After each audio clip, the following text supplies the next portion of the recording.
Le Barça aurait trouvé un accord avec l'Atlético Paranaense pour le jeune pépite brésilien de 18 ans, à savoir Victor Roque. Victor Roque, sur qui le Barça mise pour succéder à Robert Lewandowski à la pointe de l'attaque du club en catalan dans les années à venir. Apparemment, Lionel Andrés Messi touche encore un salaire du club en Blaugrana, et ceci c'est même s'il n'en fait plus partie. Et selon les dires du président catalan, à savoir Joran Laporta, le FC Barcelone aurait reçu des offres cet été pour le jeune Gavi, Pedri González, Ronald Araujo et même Marc-André ter Stegen. Alors je vous dis bienvenue dans ton petit rendez-vous d'actualité mercato du Barça. Pensez à vous abonner à la chaîne si ce n'est pas encore fait pour ne rien manquer. Commençons tout de suite. En grande difficulté financière ces dernières années, le FC Barcelone se doit de continuer à se dégraisser sa masse salariale malgré les gros efforts effectués depuis plusieurs mois sous peine de ne plus pouvoir enregistrer le moindre contrat.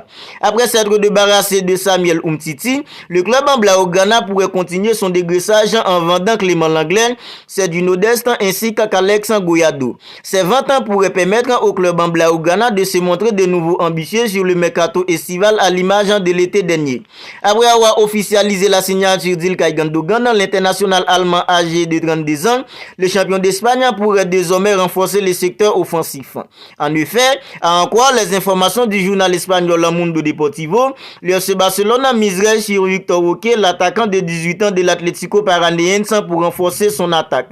Le jeune attaquant brésilien aurait déjà signé un accord avec le club en catalan pour 6 ans jusqu'en juin 2029 avec une clause libératoire fixée à 1 milliard d'euros. Le transfert de Victor Roque au sein du club en catalan serait déjà acté à 99%. Il ne reste plus qu'à finaliser que quelques détails pour définitivement boucler les deals.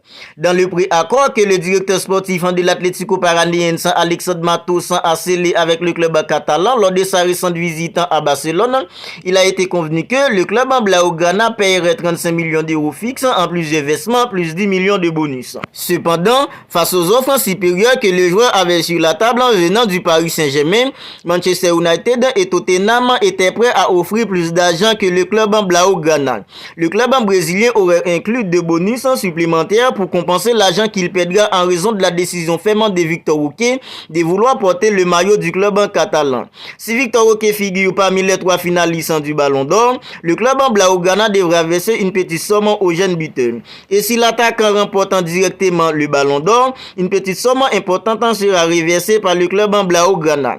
Alors quel est votre avis sur la venue de Victor Roque au sein du club en Blaugrana? J'aimerais que vous mettiez vos idées dans les commentaires.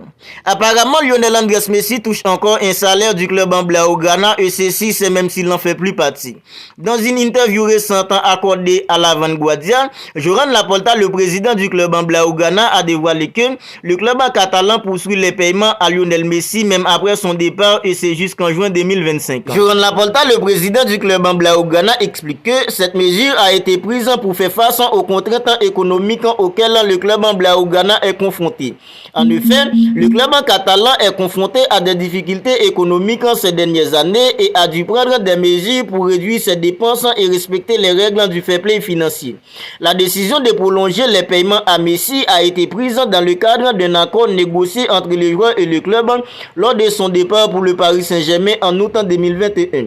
Cet accord permettrait au club en catalan de reporter une partie des salaires de Lionel Messi et ainsi atténuer l'impact immédiat sur les finances du club en Blaugrana. Selon les dires du président du Barça, à savoir Joran Laporta, le club en Blaugrana aurait reçu des offres cet été pour le jeune Gavi, Pedri González, Ronald Araujo et même Marc-André ter Stegen. Bien que le FC Barcelone ne dispose pas actuellement de fonds importants, mais le club catalan possède indéniablement du talent. L'équipe catalane compte plusieurs jeunes joueurs qui sont déjà des références, tels que Gavi, 18 ans, Alejandro Balde, 19 ans, et Pedri González, 20 ans. On peut également citer des joueurs comme Ronald Araujo ou Ansu Fati, encore jeunes, dont le talent est indéniable même si ce dernier a du mal à revenir à son meilleur niveau. Cependant, avec de tels talents dans l'effectif, les grands clubs européens financièrement supérieurs cherchent désormais à les recruter. Dans une interview accordée à La Vanguardia, Laporta admet avoir reçu des offres pour ses joueurs. C'est Joran Laporta qui parle. Actuellement, on a des offres pour Andreas Christensen, pour Pedri, pour Gavi, pour Ronald Araujo, pour Marc-André Ter Stegen, pour Ansu Fati, pour Rafinha, pour Alejandro Balde. Mais nous ne sommes pas un club en vendeur. C'est ce qu'a déclaré Joran Laporta lors de son interview à La Vanguardia. Mais toutefois, le FC Barcelone est en train de finaliser le départ de Clément Lenglet vers Tottenham. Reste à savoir si le président barcelonais, à savoir Joran Laporta, ne changera pas d'avis. Voilà, c'est tout pour cette vidéo actualité mercato du Barça. À présent, je sors tous les jours une vidéo dans laquelle je recouvre toutes les dernières nouvelles mercato du club en catalan. Alors si celle-là vous a plu, n'hésitez pas à la liker, n'hésitez pas à la commenter. Et si ce n'est pas encore fait, n'oubliez pas de vous abonner à la chaîne pour ne pas manquer toutes les dernières nouvelles mercato du club en Blaugrana. D'ici là, prenez bien soin de vous et on se retrouve bientôt pour une autre vidéo.